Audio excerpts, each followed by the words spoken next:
You are now listening to 1 Timothy 4:13 Project with the undershepherds of the Cathedral of Praise Philippines, Pastor David E. Sumrall and Sister Beverley Sumrall. Good evening. Welcome again to Project 1 Timothy chapter 4. I'm Pastor Sumrall, the pastor of the Cathedral of Praise, and thank you so much for the privilege of being able to come to your home and share the scriptures with you tonight. We're going to get started in John chapter 2 tonight, but first, Sister Bev is going to share with us from the book of Psalms. I'm Sister Bev. Today we're looking at Psalm 53, verses 4, 5, and 6. That is until the end of the psalm. Starting in verse 4, will those who do evil never learn? They eat my people like bread and wouldn't think of praying to God. Terror will grip them like they have never known before. God will scatter the bones of your enemies. You will put them to shame, for God has rejected them. There is just an amazement on the part of David that the wicked actually think they're going to get away with this. So it says, but God is going to deal with it. And it says, who will come from Mount Zion to rescue Israel? And in the ESV, the word is salvation. Who will bring salvation for Israel? All right. That word is actually the Hebrew word Yeshua. So it's answering its own question. Who will come from Mount Zion to bring salvation? Yeshua. That is the very word. He will. When God restores his people, Jacob will shout with joy, and Israel will rejoice. God restores his people. The ESV says he restores the fortunes of his people. You know, when you look at the word restoration, the most common use of the word restore in the Bible is restore the fortunes. And that's not just talking about like you're going to find a pot of gold. It's talking about things will go well with you again. When things haven't been going well because of various reasons, maybe there's sin or something that has happened in your life. And earlier in the psalm, it does indeed say that all have sinned. Well, when God restores us, it will be well with us. Everything will be well. And restoration involves great joy. So it says when God restores his people, Jacob will shout with joy and Israel will rejoice. Sometimes people get the impression, if you're, quote, under restoration, that that's a bad thing. No, that's a joyful thing. When you have the chance to be restored unto the Lord, embrace it, and you will spend your life in gladness. And don't we all want that? Absolutely yes and amen. Our New Testament passage tonight picks up in John chapter 2, beginning with verse 1. The next day there was a wedding celebration in the village of Cana in Galilee, and Jesus' mother was there. Now you have to understand, wedding celebrations in the Bible were a 5 to 7 day event, right? And Jesus and his disciples were also invited to the celebration. So Jesus didn't crash a party, but Jesus was invited to this celebration of a beautiful union between a man and a woman. Now, he was not the one who was overseeing the ceremony, but he was invited as a guest to this ceremony. The wine supply ran out during the festivities. Remember, it's 5 to 7 days. So Jesus' mother told him, they have no more wine. Dear woman, that is not our problem, Jesus replied. My time has not yet come. But his mother told the servants, do whatever he tells you. Now, I want you to notice the significance of this passage of Scripture. There are things that are not your problem. And Jesus said, their lack of preparation for this event is not my problem, Mom. Now, when things are not your problem and you are asked to get involved, it is not your responsibility to fix the problem, but give instructions. Jesus gave instructions. Jesus did not do the work. Now, there's a reason for that. You cannot love somebody else's problem more than they love their own problem. okay? There are some people, they want you to fix all their problems for them. Jesus said, no, that's not my problem. But the other thing I want you to notice is that Jesus is not controlled by his mother Mary. He loves his mama. He always honors Mary, but he is not controlled by Mary. Mary is not the Queen of Heaven who tells Jesus what to do. So Mary just looks at the people and said, whatever he tells you to do, do it. So Mary knew who Jesus is. He knew he's the Son of God. He knew he's the Messiah. She knows he can do miracles. So she said, do whatever he tells you to do. Standing nearby, there were 6 stone water jars. Now, this is important. These are not clay water jars. These are stone water jars used for Jewish ceremonial washing. Each could hold 20 to 30 gallons. Now, I want you to understand these stone jars are religious jars. They are not made of clay. They are not used for food storage. They are not used for normal wine storage. They are not used for normal water storage. They are used for ceremonial water to wash hands. All right? Now, why would they have 6 of these huge stone jars, each holding 20 to 30 gallons? Because they have this huge number of guests. And it was the Jewish custom. Now, Jesus did not practice it, but it was the Jewish custom to do a ceremonial washing of their hands, and it had to be water that came from a stone jar, not a clay jar. All right? So these are ceremonial water pots, holding water for the ceremony of washing the hands. Jesus told the servants, fill the jars with water. When the jars had been filled, he said, now dip some out and take it to the master of ceremonies. So the servants followed his instructions. So I want you to notice, Jesus gives a first command.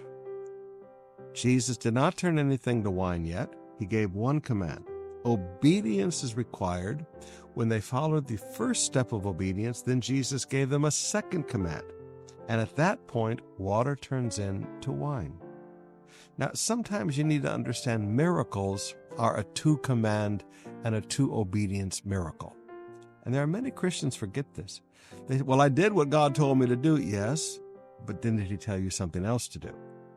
So many miracles in life are the result of a obedience of faith to 2 commands. The second command is not given until the first command is completely obeyed. When the jars had been filled, he said, now dip some out and take it to the master of the ceremonies. So the servants followed his instructions. Notice his instructions, not Mary's. When the master of ceremonies tasted the water that was now wine, not knowing where it had come from, though of course his servants knew, he called the bridegroom over. A host always serves the best wine first, he said. Then when everybody's had a lot to drink, he brings out the less expensive wine. But you have kept the best until now. Now, what is the best wine?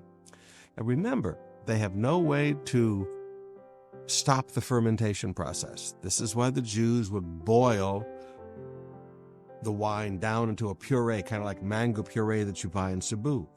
They would boil it down, and then they only had one grape harvest a year. So they'd boil it down and keep it for the rest of the year in this puree where all the alcohol had been burned out. It was just like a sugar puree that would preserve very well. And then they would mix, according to the old Talmud, 4 parts water and 1 part of this wine puree. And that's how they would drink for the rest of the year. Now, the best wine is the wine that's just fresh. It's called new wine. This is what you and I would call grape juice.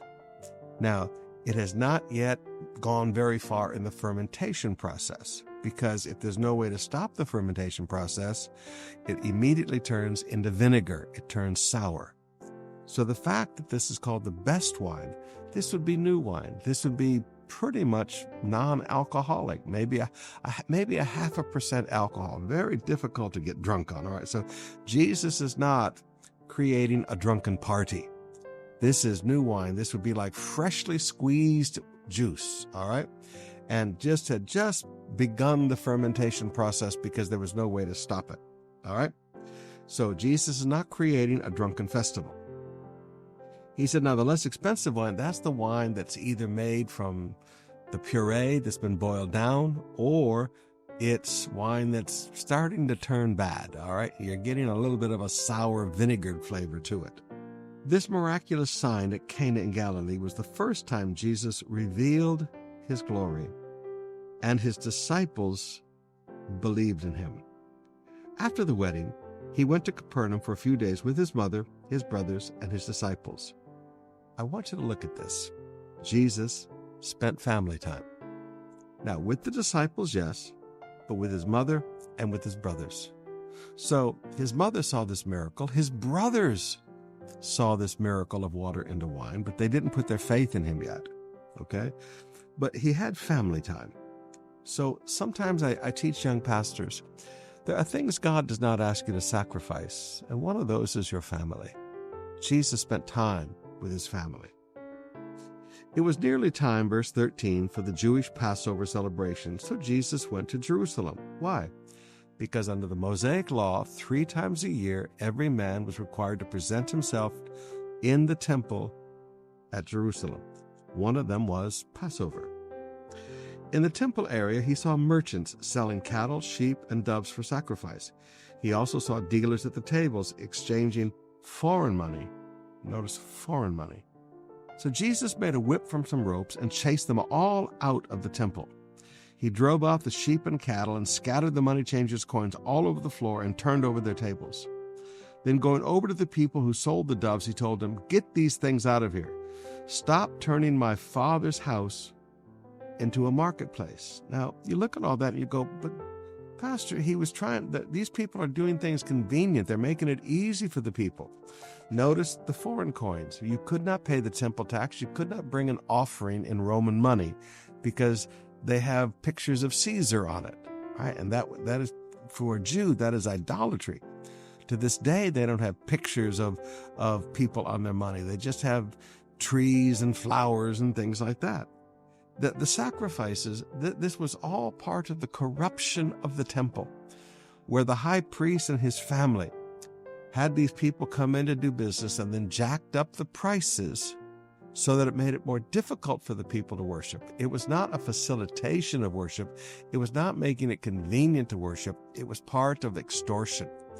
Under the Mosaic law, the people could sell a lamb or a goat or a bull in the province because they would kill it trying to bring it up to Jerusalem with the long journey, and then take that money and buy another one in the Jerusalem area and offer that as a sacrifice. That was considered perfectly acceptable. Offer that as the tithe.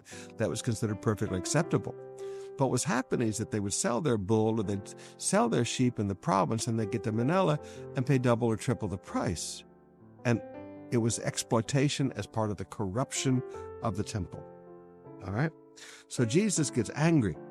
He takes a whip and drives everybody out. And he says, "Stop turning my Father's house into a marketplace." Then his disciples remembered this prophecy from the scriptures.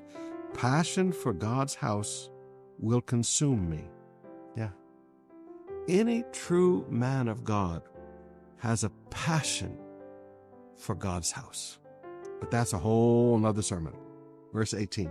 But the Jewish leaders demanded, "What are you doing? If God gave you authority to do this, show us a miraculous sign to prove it." Now notice, they do this now and again at the cleansing of the temple during the last Passover that he was alive. During the Passover of his death, he cleanses it again. "All right," Jesus replied, "destroy this temple, and in 3 days I will raise it up." Now, what they exclaimed? "It has taken 46 years to build this temple, and you can rebuild it in 3 days?" But when Jesus said this temple, he meant his own body. After he was raised from the dead, his disciples remembered he had said this, and they believed both the scriptures and what Jesus had said. Now, notice, there are memories that are needed in order to believe. In verse 17, they remembered the prophecy. After his death, they remembered what he said to them. "You're going to kill this body, and in 3 days, I'll raise it up again."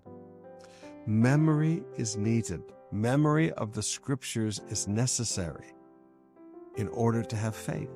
You need to know what God has said.